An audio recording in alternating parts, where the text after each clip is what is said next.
Hello folks, and welcome to the weekend warm-up with me and her and him, and we are in Singapore. We are indeed, and it's hot, but beautiful. It is incredibly... Actually, it's not as hot as it has been here. There was a huge storm last night. We're expecting rain throughout the weekend.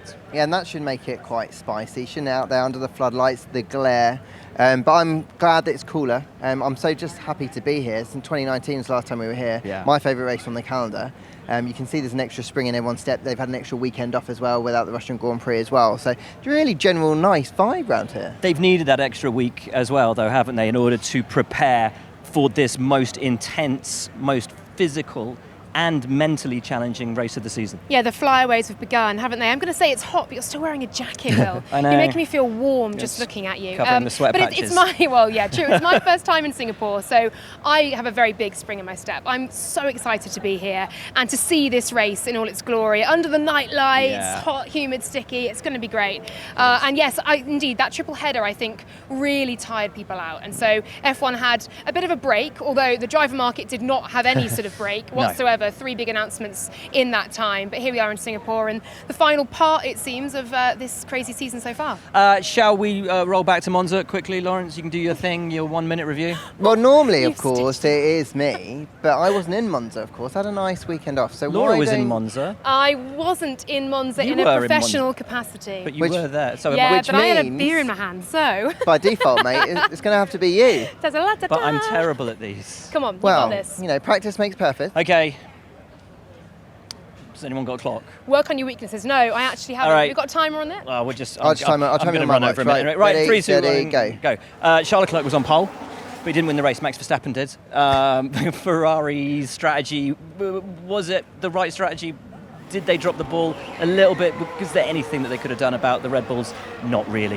Max was dominant. Another win for him, taking him within grasping distance of the World Championship. Charles came home second. George Russell was third. Driver of the day, Nick de Vries, absolutely astonishing. Jumped into the Williams, impressed everybody, and has launched himself front and centre of the driver market with that. That's it. That's all. I mean, it's 30 seconds. Oh, and Daniel Ricciardo retired at the end, and then it ended under the safety car.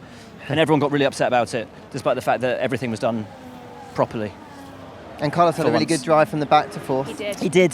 That, you see, you could have done it. Yeah. Anyway, right, Max Verstappen can win the World Championship this weekend, Laura. It's going to take some permutations. Yeah, there's a few factors involved. Charles Leclerc has to finish 8th or below, and Sergio Perez has to finish 4th or below if Max wins. And if Max wins with fastest lap, that's 7th for Charles and 4th again for Perez. So he has to rely on other people and other fortunes, and I know he hasn't got that in mind, has he? He's very much concentrating on just doing another perfect weekend, because a run of 5 wins now, it's been extraordinary. This is such a purple patch for him and for the team as well.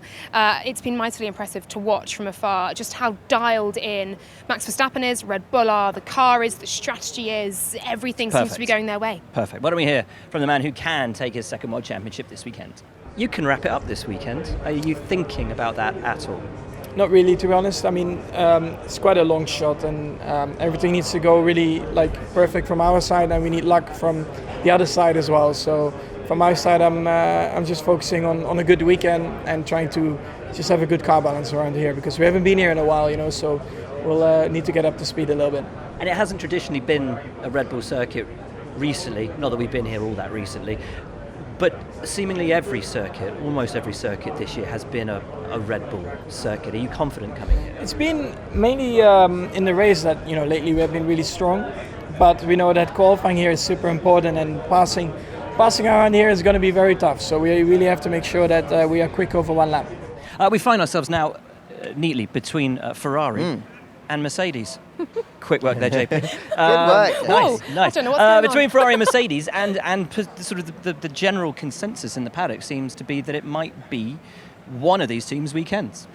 Well, we've been to circuits before this year, where Ferrari and Mercedes thought they'd gone here, and we've maybe counted Red Bull out a little bit more. But I think Ferrari and Mercedes are going to be closer to Red Bull, but I'm struggling to see them finding a way, both on performance, strategy, operationally, like that perfect weekend that teams aspire to. I'm just struggling to see at the moment either of these guys putting enough pressure on to really worry Red Bull.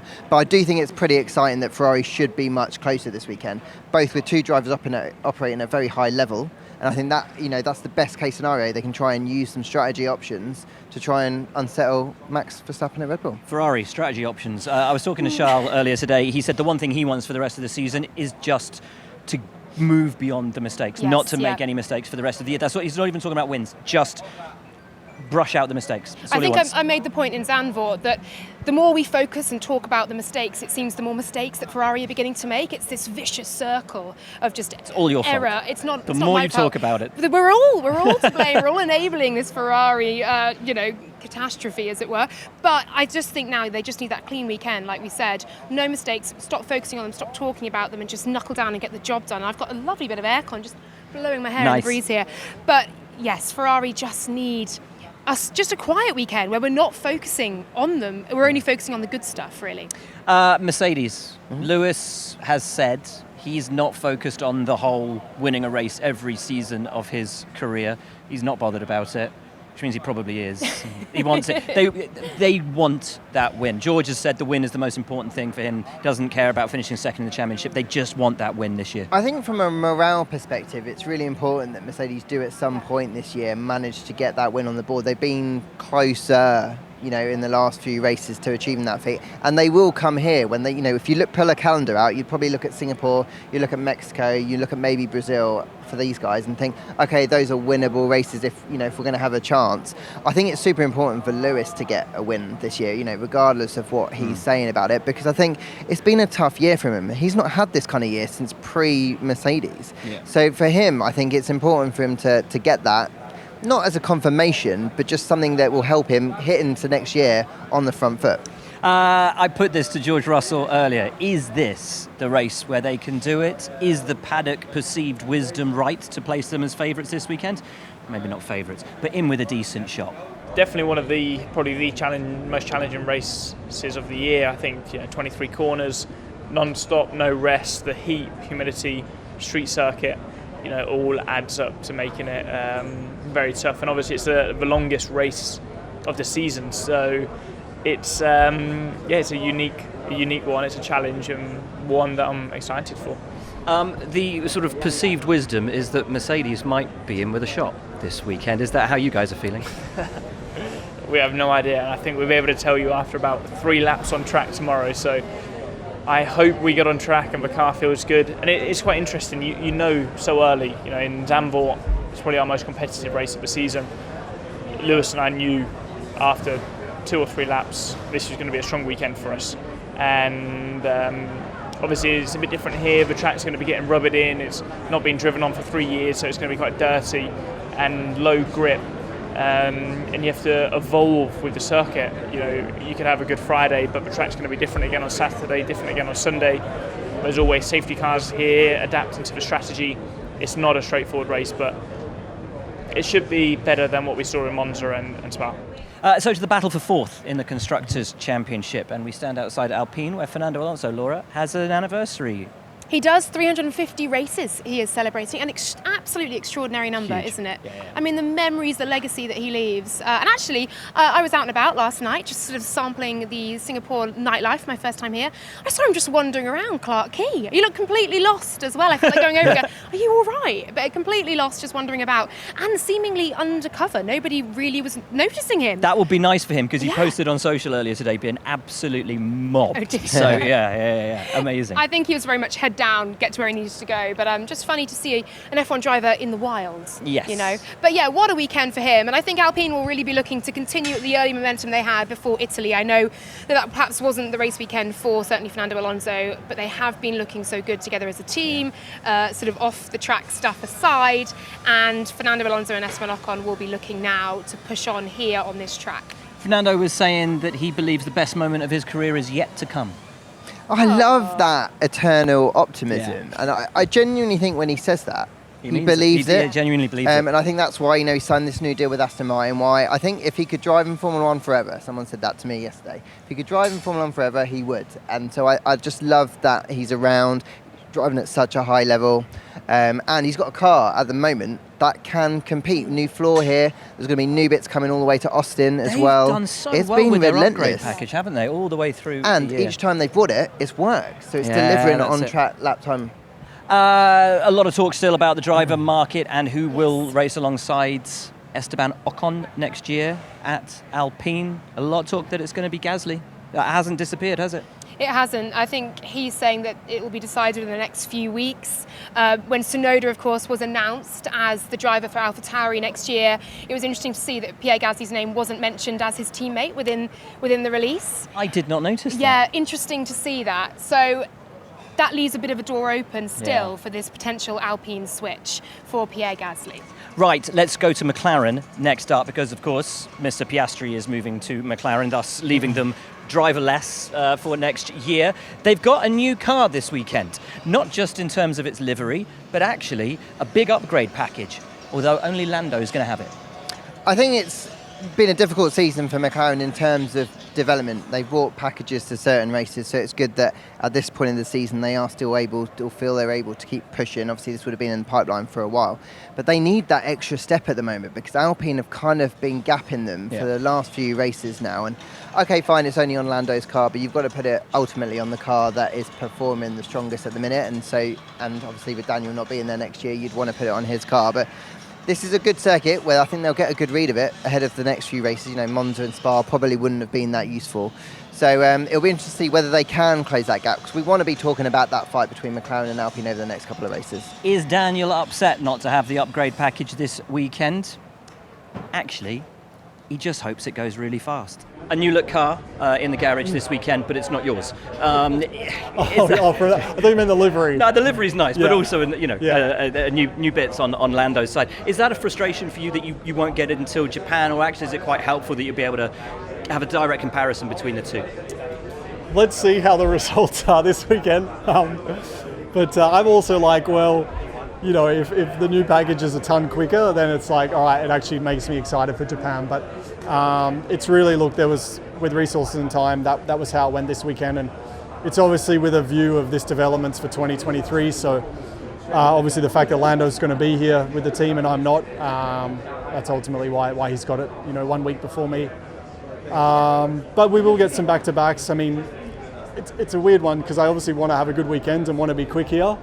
But also I'm like, I kind of want that package to be a lot quicker, so then it means the last few races, then we have a very quick race car. So two minds, but obviously I still want to have a good weekend here. Good to hear from Daniel, obviously. He just wants to go fast. I thought we were walking then. I did a little half step and then... Should we walk okay? Yes. Like Ricky Bobby, just want to go fast. So Daniel, Ricciardo, of course... See, that was a link, because I know that you want to talk about NASCAR. I do, exactly. Daniel Ricciardo has been linked to NASCAR. I know a number of Formula One drivers are being after Kimi Kimi Räikkönen, drove for of course. Trackhouse, didn't he? Exactly. So make of that what you will. But I think what we are seeing now is a lot of noise about Daniel saying he's happy to take one step back to hopefully take two steps forward into 2024. So potentially a sabbatical for next season to then go into 2024. I think it's such a risk. Like, it's, I say, borderline mistake to take a sabbatical. Where do you see him going? Alpine Hassel. We were talking to Jacques Villeneuve about this last time out, and he said just take anything. Literally take any seat. It doesn't matter, because once you're gone, once you're out, you're gone. You're done. But you say this, Antonio Giovinazzi's name is still in the mix, very much for the So's Nico Hülkenberg. Drivers have come back. Ocon's come back out over a while out. But much younger. True, but Daniel is Daniel, and I think if Daniel is available and he finds a package after it, what he needs to do is go away for a year, get away from Formula One, clear his head, and I think that's where he's leaning towards, and then come back and hope that there is a drive the next year. Maybe take what we're hearing, a reserve role, maybe at the Silver team down that end, and kind of keep his foot in. But he'll watch F1, I reckon, the first couple of races next year, not being in the seat, and go, you know what, I really want that. The hunger will come back again, and I think he'll find a way back. I hope I'm wrong. I really hope I'm wrong, but I just can't see a way back. I can't imagine a sabbatical. a Formula One season without Daniel Ricciardo. Neither can I, but Anyway, right, AlphaTauri. Of course, Nick de Vries linked with Pierre Gasly's seat. Should Gasly move up to Alpine? How are they looking for this weekend? Well, it's been really tricky for AlphaTauri all season. They really struggled to have what is, on a baseline, quite a good car, but getting the most out of that package has been difficult. Yuki's obviously coming here on the back of a new contract for next year, so he's got an extra bounce in his step. Home race coming up as well. I think they're going to feel like they should be competing for points if they can get everything right. But there's a lot of people up and down this pit lane, I reckon from P4 down to P10, who are going to say, it's so close right now, they fancy points are in the position. And what about Aston Martin? Because this has not been the season that they wanted. It's not been the season they've wanted. I think firstly to touch on what I'm sure will be an emotional weekend for Sebastian Vettel, of course, a 5-time winner here, and his last win in Formula One coming here, potentially his last win ever, most likely, unless he manages to pick one up in the next 6 races. So, I mean, a massive weekend for him with just a number of races left in his Formula One career. But yeah, my goodness me, it's not been the season for them, has it? And I hope that they can bring something more from that package here. But, I mean, even Vettel didn't know, did he? No, very true. Very true. Right, let's finish this little segment by talking about Alfa Romeo. It looks like they're playing Mario Kart on the screen. Oh, cool. Classic. Zhou Guanyu, new contract in his pocket for 2023. And I've got to say, I don't think that, for me, should ever have been in doubt. He's had a sensational year. Yeah, it's been coming. The points don't show it, but I think underlying pace has been there. The way that he's worked with the team has been there. I think his performance on qualifying has really grown this year, and he's closed the gap to Valtteri. And I think that was really what showed Fred that actually over the next couple of years, he can learn, and he can learn quickly, and he can deliver. And people will say, oh, he's Chinese driver, Chinese market, great to have him, Chinese backing. Okay, fine, that's useful to have, but he's genuinely there on pure performance, and he is delivering. And I think Teo, it was a shame he wasn't consideration, shame that he's kind of missed out, but I think there's bright future still for him. He's still very young, isn't he? Poor chair, sorry. And I think there's a real chance there, but I'm excited to see what Zhou can do these last few races, but also next year, because he's got this contract in the bag now. He can relax a little bit more into it and go for it. Back in the points in Monza, back on your screen right now. It's kind of coming all together, let's say, because just before Monza around, I get the confirmation from the team, and then that Monza race was so important for the team, and for me, it's very happy just to be back in the points, because it's been such a long time. Even though we have maybe some engine penalties could be better, but it's very similar for everyone else. But we're being a little bit just off. So happy to get the reward back from the team here, also in the factory. And continue with Alpha for next year is even more exciting, because to get the confirmation now, I feel a lot more relaxed. And there's not a lot of pressure in that side. It's more just the pressure try to do well. So hopefully, keep working and bring it on from Monza and continuously. Haas, K-Mag, will he have? Well, he will have a new teammate next year, we think. It's going that way, isn't it, really? Yeah. I think that the general perception within coming out of that team is that Mick maybe hasn't done enough this year to keep his seat. Still 6 races to go, and they still haven't actually signed someone else, so I guess there's always the potential, but at the moment it's looking less likely, and looking like Antonio Giovinazzi and Nico Hülkenberg are the 2 front runners for that seat. Who would you put in? I'd put Antonio. I don't think we saw enough from him when he had his time at Alfa Romeo, and really actually towards the end he was started to come good. So I think it'll be really nice to come here. He'll have a really good relationship, I'm sure, with Kevin, and it's a really good team. I think it'd settle in nicely. Agreed. And while we're talking drivers, Nicholas Latifi, of course, here at Williams. This will be his final races in Formula One. I know, and I think I saw your tweet. You said the writing has been on the wall for a while, and I have to agree with that sentiment. But he will be very much missed within the paddock. He's a true gent. Nice guy. He's a nice guy. He's a pleasure to interview. He's always been a good sport, whether it's been a good day, a bad day, or somewhere in between. And he's always been there. And it will be sad to see him go. But I do think the time now is up. Albon is here, but not necessarily back. We know it's been very sort of intelligently worded, hasn't it? I mean, firstly, I think it's a mega job. I'm wonderful. That he is here. Wonderful that he's not just that he's recovered from surgery on his appendix, but he obviously suffered a respiratory failure on an incubator in ICU a few weeks ago, and he's here. Yeah. So whatever Incredible. Happens, frankly, that is incredible. Amazing. He'll get in the car on Friday. He'll give it a go. I'm pretty confident that if he feels like he's okay in the car, he'll stay. If he doesn't, I think he'll say so. So I think we'll get a very clear read then. But I think his intention going into this weekend, he's going to be in that car. Nick de Vries, of course, still being mentioned about that seat in place of Latifi next year. Also Logan Sargent, if he can do enough at the F2 finale in Abu Dhabi. 6th or better in the championship nets him the super license points. Let's hear, though, from the man that will no longer be a Williams driver next year, Nicholas Latifi. Naturally, it's disappointing for me. Obviously, I made clear many times that I would have loved to have stayed with the team and to continue on the journey. As you said, I've been with the team 3 years. I think it's fair to say we haven't quite, achieved the results that we hope to collectively for many different reasons. And would it have definitely been nice to continue on that journey and hopefully when the team does start to make bigger steps and get into more competitive fighting ways to be there with them.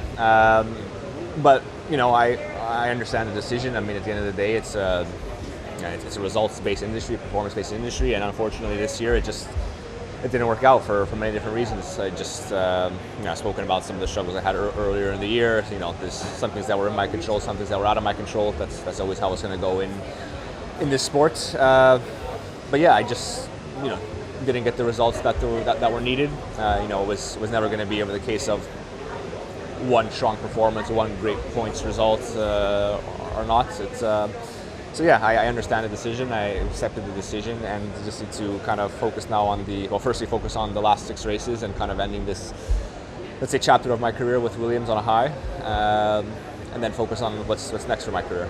Time for predictions. Ladies first. Thank you very much. I'm going to go boldly with that first Mercedes win of the season, which I still can't believe we're saying this deep into the 22 season. But I'm going to say a George Russell win. Okay, second and third? Just for fun. Max Verstappen second, Charles Leclerc third. I'm going for Max win. I just can't see him getting off this run at the moment. He's got such great form, even with Ferrari and Mercedes being closer. But I think it's going to be a Charles Carlos podium. Okay. I will... See, I wanted to go for a George win, but you've taken the George win. It's acceptable to say the same. You can agree. You can copy my homework. I will say a Lewis win, George P2, Ooh. Charles P3. Punchy. Wow, a double Mercedes podium, Wow. a 1-2. Okay. I mean, why not? I haven't got Make one of it these right all year, interesting. so right, that's it. Thanks for tuning in, folks. Singapore Grand Prix is coming your way this weekend. Cannot wait. Enjoy it, and thanks for tuning in.